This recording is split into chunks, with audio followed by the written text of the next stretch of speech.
I like Peg Bundy so much. One year in adulthood, for Halloween, I had a mic stand. I dressed like Peg Bundy for Halloween, right? I had a mic stand in my bathroom, and I mounted a brown wig on it. I'm spraying red hairspray into it, listening to NPR radio in the background. It was fucking serial killer behavior. I was like, I'm gonna go as Peg Bundy on the outside, but Ted Bundy on the inside.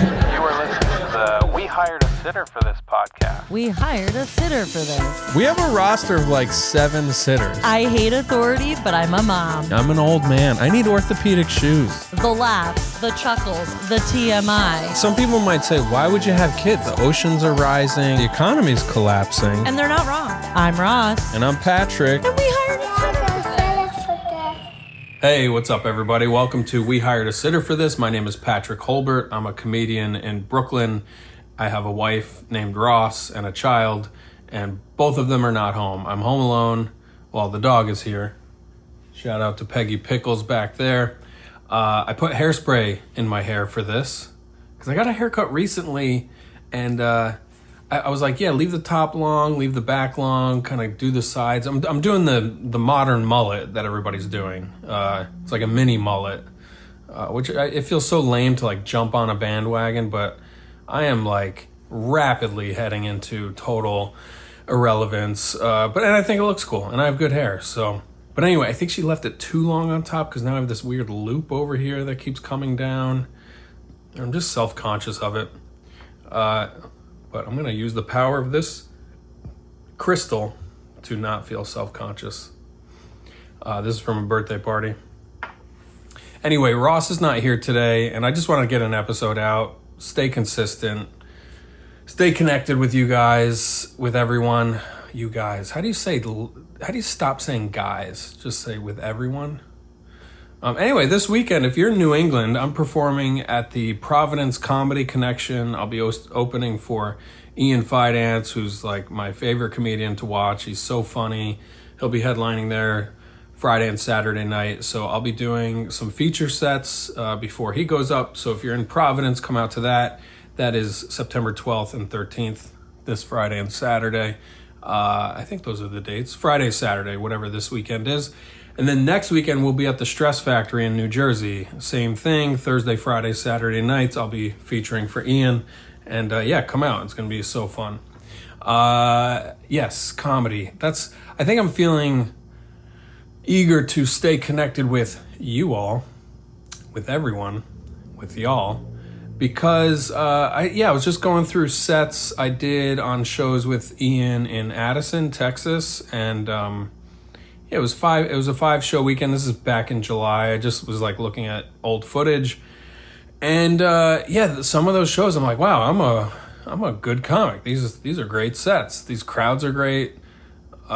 Jokes kind of all over the place, all different topics, and I'm excited to do some long sets. I've been doing some shorter sets here in the city since we were in Texas together, but yeah, club crowds. Long feature sets are so fun, and I'm grateful to get to do them. And yeah, Ian's just great to work with. We've been shooting his travel show during the day, so I think we're shooting an episode of that while we're up there. And subscribe to his channel. Please subscribe to this channel too. I think that's the thing too, is like I want to keep putting these episodes up on our YouTube so that we have a big thing that people can check out when I do have something more to offer. Like I'm not putting up a lot of stuff except this podcast. So anyway, we are very slowly growing this channel, my channel, but Ian is doing it rapidly because he's going to start putting out the series we've been shooting. So go over there, subscribe to, I think it's just Ian Fidance Comedy, maybe. But his show is so funny, and I remember we shot a segment. I don't know how much he's talking publicly about this show, but I had a good zinger on one episode, and it gets a huge laugh from everybody in the footage. And I'm like behind the camera. You don't see me, and that's cool. So if you like silly, like it's basically like a silly, dirty jobs kind of show. And he's just hilarious. Ian is never not funny. Like yesterday, we met up in person. It was originally going to be a coffee, but then he's like, I actually need to go to urgent care because I hurt my back on our last shoot. Actually, we filmed, I don't know how much I can say. We filmed somewhere where he was doing something physically he shouldn't be doing at our age. Like, I'm 44, he's 40, but like, it was really intense. And he hurt himself, so we go to City MD and then to the pharmacy. And while he's in the pharmacy, just interacting with his local pharmacist, he's on a first name basis with this guy. He admits to this guy that he's had some bowel issues these last couple weeks, and he kind of lowers his voice to say so, and the guy's like, "What? I can't hear you." And as he says that, two women walk in the store. It was just hilarious, like the way. I mean, I don't know. I don't want to share too much of his personal medical stuff, but he's just funny all the time. So, yeah, like definitely subscribe to his channel. And watching this footage has me feeling excited about my own stuff. Like, I have all this material about me and Ross's marriage and our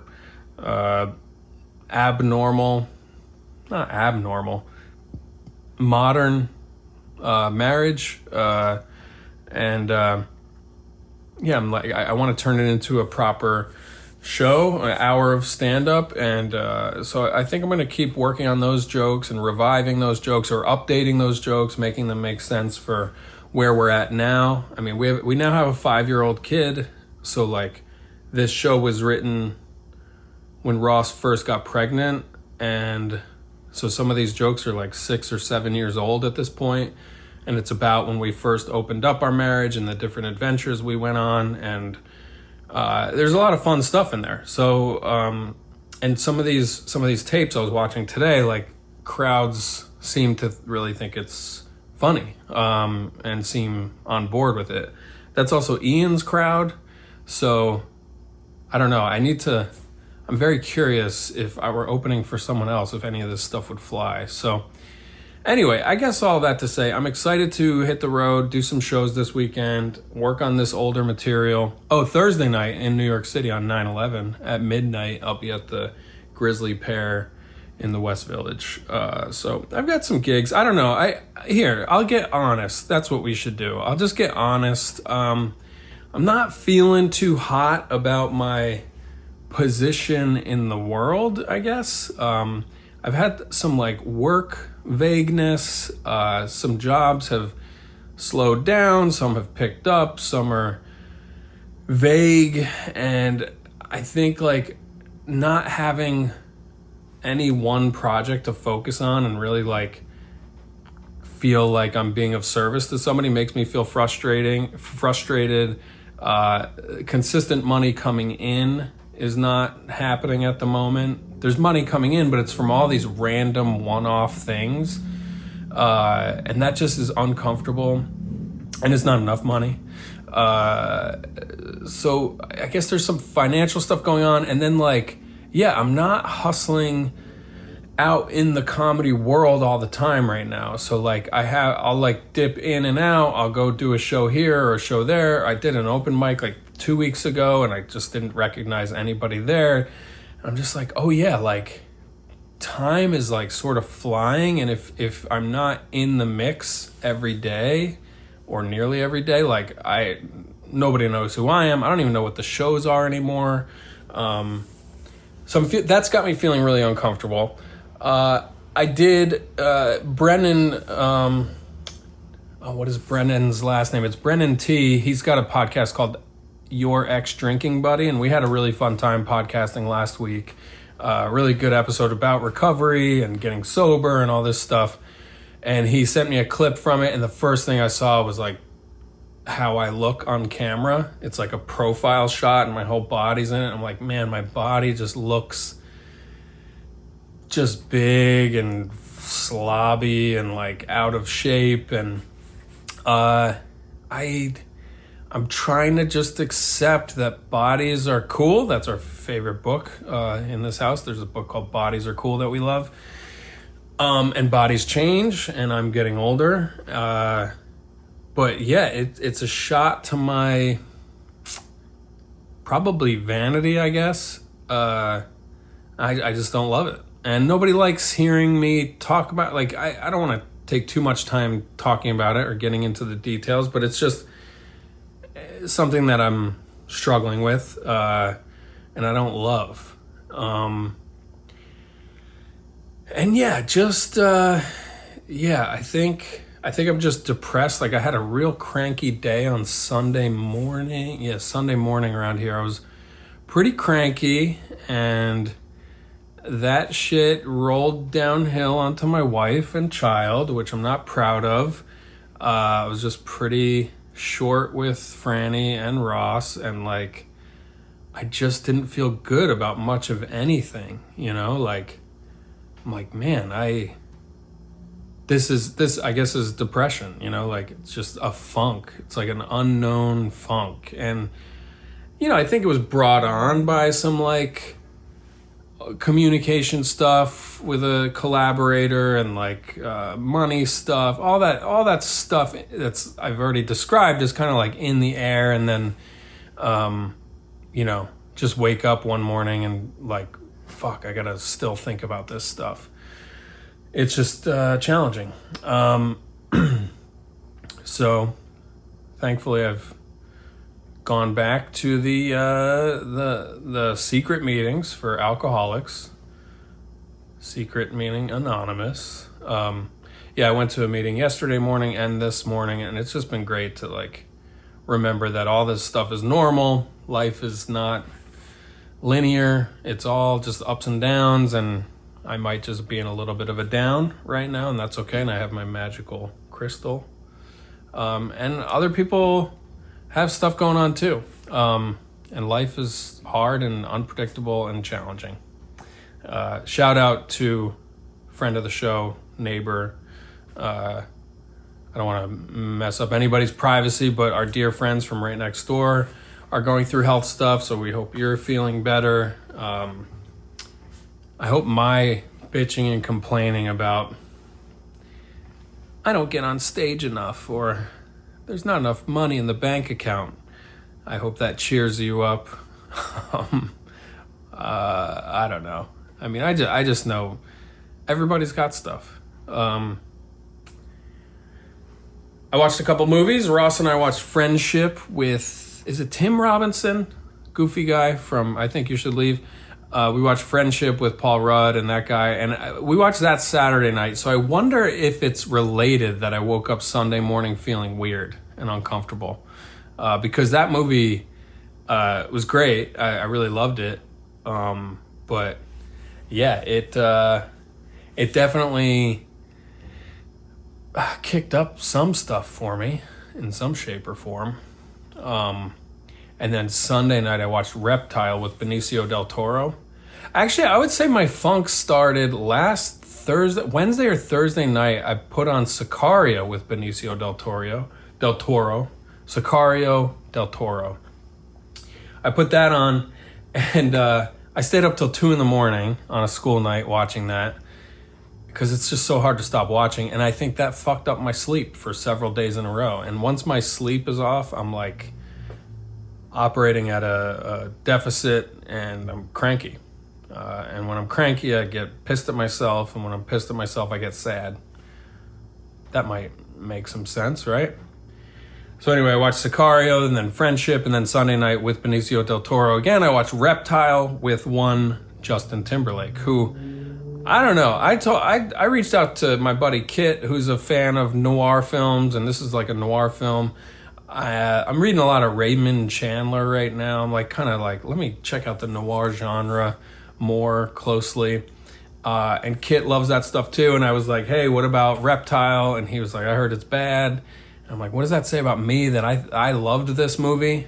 And I think it's because when you have a kid, it's just like, you don't give a shit about quality anymore. It's like, just put something in front of me. I don't give a fuck, you know? And Justin Timberlake was like creepy as hell. Like, I don't know if they gave him like dark contacts, but he, I don't want to spoil it, but he's a questionable character as you're watching it. And he's got these dark eyes where I'm like, I like that this guy is like, a little bit evil in this movie. I mean, last last cinematic adventure I had with Justin Timberlake was the Trolls movies. But he was an alpha dog also, and he was great in that. So, I don't know. People are hating on Justin Timberlake and his lackadaisical concert performances, but I think he's got another career that he can start moving toward. But yeah, I loved it. This movie, Reptile, was great. I thought it was a cool movie about justice and fairness and integrity and cops being cops. Just hard-boiled, yeah, like detectives. Detective work. The Job. These are the guys that call it The Job. Anyway, I'm sorry I'm kind of like... Maybe this is just ASMR for you to fall asleep to. You're just relaxing to the sound of my weird nasally voice while you go to bed. Or you're on a long drive and your eyelids are getting heavier and heavier. No. Anyway, I hope you're well. Thanks for keeping up with us. We really appreciate it. For Patreon people, maybe I'll add more comedy to the end of this or something. I did put up a comedy segment just today on the Patreon from Dallas, and it what was I gonna say? Oh, it's like all this like sex and kink stuff. I think I said that already. And that's a 7-minute segment from a 20-minute set. And that's for people that pay $5 and above, because the $1.99 level of the Patreon is just for people that want to see the whole episode of this podcast. But I'll include this one in the $1.99, and yeah, I'll put some comedy for you to enjoy right here.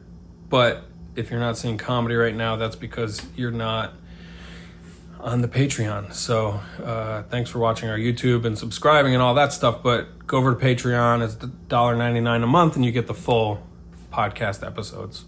All right, thanks for watching. See you next week.